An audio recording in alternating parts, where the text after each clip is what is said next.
Esqueça aquele caçador implacável que peitou o Schwarzenegger. A Disney continua sua saga de transformar vilões em vítimas da sociedade mal compreendidas. E dessa vez nos apresenta Deck, um predador que apanha do irmão, da própria nave e até da gravidade. Mas antes de ver esse ET brincando de índio com capacete de madeira, deixa o like, inscreva-se no canal e confere esse recado. Nossa HQ Paraíso do Mal está disponível na Amazon. A história segue dois irmãos que, ao serem injustamente condenados, vão parar em uma ilha repleta de criaturas com fome por carne humana. E a única chance de sobreviverem é seguindo o plano de fuga de um feroz caçador de demônios. Há um número limitado de exemplares, então garanta logo o seu. Agora vem ver tudo de errado com Predador, Terras Selvagens. Bora pro vídeo!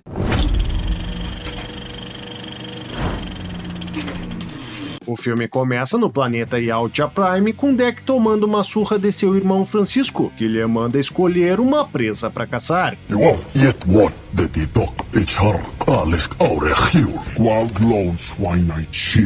Se tu não queria que teu irmão escolhesse esse bicho, por que começasse tua apresentação por esse planeta e por esse bicho? As opções de caça estão em ordem alfabética e vocês são analfabetos e por isso começa com a letra K? De repente, o pai deles aparece.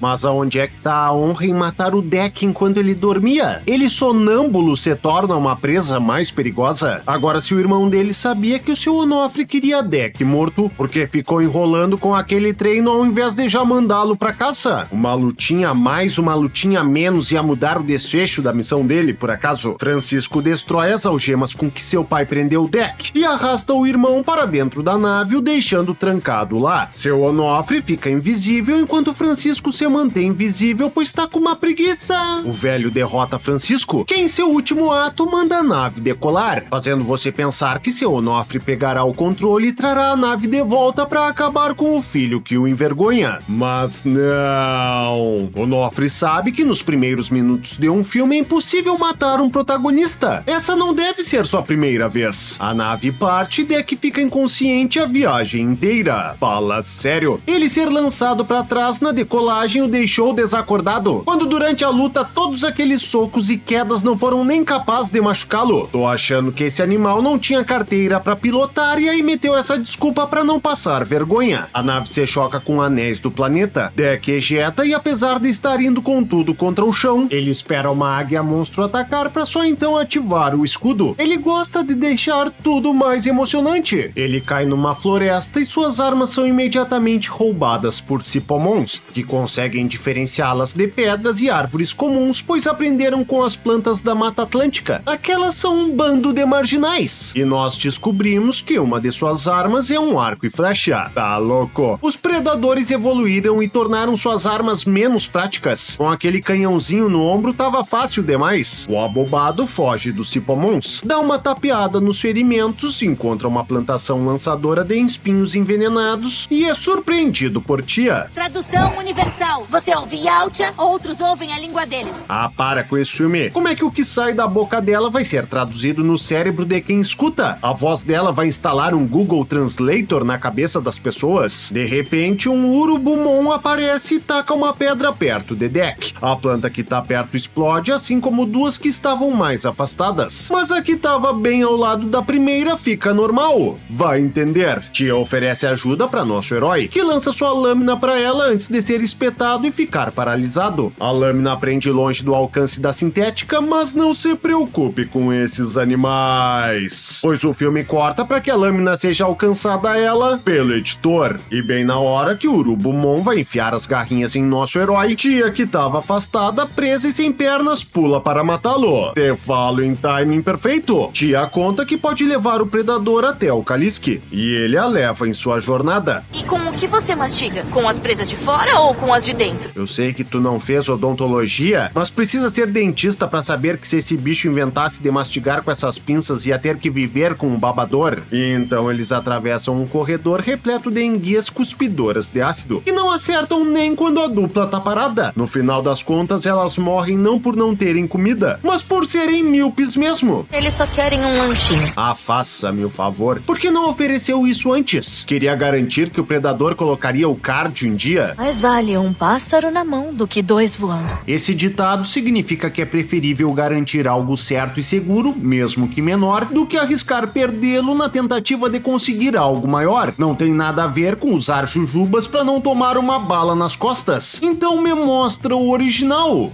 Catch more flies with honey than you do with vinegar. Ah, a dublagem mudou o ditado que ela falou, pois não faz parte da nossa cultura e porque, vamos e viemos, o predador não faz ideia do que são moscas, mel ou vinagre. Eles só queriam arrumar o ditado, mas... E quem disse que isso é problema meu? Olha, organismos predadores são a minha área de especialização. Eu estudei Yautja exaustivamente. E ainda assim não sabe com que dentes eles mastigam. Vai entender. Eles param pra acampar e tia continua sua tagalherice. Aí eu fiquei naquele ninho por divertidos. 13 dias, 7 horas, 43 minutos e 2 segundos. Mas por que o bicho não te devorou ou te destruiu? Por que ele te levou pra um ninho e te deixou amarrada lá todo esse tempo? Ele precisava de uma espantalha bonitona pra espantar gente feia? Enquanto isso, a irmã de tia é levada para a reabilitação por um colega. Olha só, depois de 13 dias perdidas em lugares diferentes, tia e Tessa acabaram sendo resgatadas por pessoas diferentes ao mesmo tempo. Pelo visto, foi só o cinegrafista chegar registrando tudo pra acabar com o corpo mole da equipe de resgate. Ela começa a ser regenerada, mas a máquina para antes de corrigir o seu olho para que tu não tenha dúvidas de qual é a irmã má. A companhia não está feliz. As falhas contínuas resultarão no seu desligamento. Mas que decisão empresarial é essa? Ela não é humana? Porque uma ameaça faria trabalhar com mais empenho? Sem contar que um androide é praticamente um escravo. Antes de desativá-la, vocês podem atualizá-la ou até mesmo transferi-la para a área do entretenimento. Vocês podem tirar uma nota criando um OnlyFans para ela. De volta a Deck, ele caça um Hemorrhoidomon até que o galho em que pousa se quebra e ele despenca com tia, parando a 1 milímetro dela ser empalada. Te falo em timing perfeito de novo. Tabacudomon aparece e tenta roubar a presa de nosso herói e toma uma surra. Hemorrhoidomon tenta pegá-los distraídos, porém Deck lança sua espada que é menor do que o bicho, mas que o corta por toda a sua extensão, pois se aproveita que a câmera passa a filmá-la por cima e a gente esquece que a espada não era tão comprida. Então Luna Bug captura nossos heróis. Tu viu a imagem do Kalisk no computador de bordo? Alguém já te disse que tu é péssimo fisionomista? Agora ferrou. A arma do Deck tá emperrada e o Tabacudomon não vai arriscar a própria vida para ajudar a criatura que há 2 segundos estava lhe dando uma surra e roubou sua comida.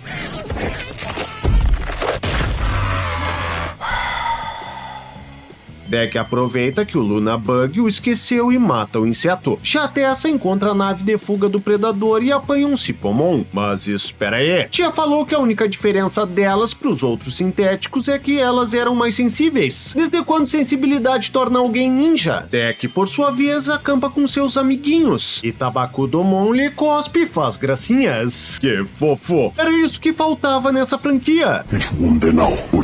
A gente vai levar a amiga. Ele falou vamos, o que fez tu deduzir que o Tabacudomon não estava acrescentado nesse plural. Sem contar que tu pretende te juntar aos teus e te separar do predador logo em seguida. Então que diferença faz pra ti? Eles chegam ao acampamento destruído de tia, que revela também estar caçando o Kalisk. Eu chamei a Tessa. A companhia tá vindo pra cá. Agora, se você quer saber como a companhia sabia que tia estava com o predador, mas não sabia onde encontrá-los até serem avisados, Problema seu. O filme não lhe deve explicação. então nosso herói incendeia um líquido inflamável que corre até um carrinho. Ele se vira de costas e dá um grito de guerra. Agora, caso o carrinho ficasse apenas em chamas ou se o fogo sequer o cobrisse, já que não havia nada que apontasse que ainda havia combustível em seu interior ou que ele era explosivo, Deck ficaria com cara de tacho. Mas esse não deve ser o primeiro filme que ele participa. Nosso herói é dominado pelo Kalisk, porém quando o bicho vai devorá-lo, percebe que Deck está com o cheiro de seu filhote simplesmente desaparecido. Meu Deus! Quem diria que aquele bichinho que os encontrou no meio do nada e que se ofereceu para acompanhá-los, mesmo depois de ter tomado uma surra, havia sido separado de sua mãe pela fada da conveniência. Então Tessa aparece e congela os dois com uma granada que retirou da nave caída do herói. Horas depois, Deck acorda em um laboratório sendo feito de prisioneiro por Tessa. E se levássemos as armas? Deixa o Yautja. Mas é tão mal feito. Vamos levar uma amostra para pesquisa. Ah, não força a amizade, filme. Vocês estão aí atrás do Kalisk devido às propriedades medicinais dele poderem curar qualquer pessoa de qualquer doença. Enquanto a única coisa chamativa sobre esse Yautja é que ele é mais baixo que os outros. Ou seja, tu só tá insistindo em sacrificar o Deck para que a gente não veja o teu grupo como os mocinhos da história. Fia, isso é o que querem de nós. Não foi. A não ser que tu esteja falando do que os produtores do filme solicitaram. Aí sim seriam outros 500. Nós podemos ser mais do que querem de nós. E o que podemos ser? Irmãs. Mas como isso resolve a situação do Yautja? Não é porque ela te considera uma irmã que vai passar a se importar com o cunhado. Então Ronivon aparece avisando que a mãe quer falar com Tessa. Obrigue o Yautja a explicar as armas. Tessa estava fritando o cérebro do infeliz sem pedir explicação alguma, mas pede pra Ghislaine interrogar Deck quando ela estiver fora só pra dar ao herói uma chance de escapar. Que atenciosa! Tessa manda encaixotar em Tia e parte enquanto os heróis batem boca. Por que tá falando a língua dele? Acho que a pergunta certa seria: por que tu não tá entendendo? Pulasse aquelas atualizações chatas desse sistema e ficasse sem teu tradutor. Os heróis enganam Ghislaine, o que acaba explodindo a própria cabeça. Ainda assim, você acha que Deck terá que fazer das tripas coração pra escapar, já que ele tá numa instalação repleta de inimigos fortemente armados. Mas não, pois o laboratório fica num veículo em movimento com uma porta pra rua naquele mesmo espaço. Ah, tá, que tu não tinha percebido que esse transporte foi comprado na concessionária da fada da conveniência. Mas o pior é que os sintéticos que vão atrás erram seus disparos do predador. Agora, de quem foi a ideia de fazer sintéticos míopes? Nosso herói sai rolando e cai em um lago de onde não sai nenhuma criatura para devorá-lo. Pois não estamos mais no início do filme, onde a cada minuto ele encontrava algo mortal. Quando ele chegou, era de manhã e os bichos acordaram tudo irritado. Então ele encontra sua nave caída em um capacete altamente tecnológico, mas o deixará aí para fazer seu próprio de madeira. O sonho desse abobado era ser marceneiro. Ele sai a catar itens para construir armas caseiras e enfrentar os sintéticos. Então encontra Tabakudomon se lamentando em cima de uma pegada do Kalisk. Fala sério? Se não bastasse ele encontrar o bicho nessa floresta imensa, a criatura ainda tinha que estar dando uma pista gigante de quem ela é, filhote. Mais absurdo que isso, só o fato de que em 2 anos os sintéticos ainda não sabiam que o Kalisk tinha um filhote. Esses androides estão que nem aqueles adolescentes que vão pra universidade em outra cidade, mas só ficam de festa. Então o herói encontra as pernas de Tia, que consegue controlá-las à distância. Tá louco? Essa bobada foi encaixotada. Por que diachos a deixaram ligada? Tem que deixar descarregar a bateria para não ter perigo de explodir quando forem viajar de avião. E a perna se locomove sem se bater em nada, pois está enxergando com o olho do...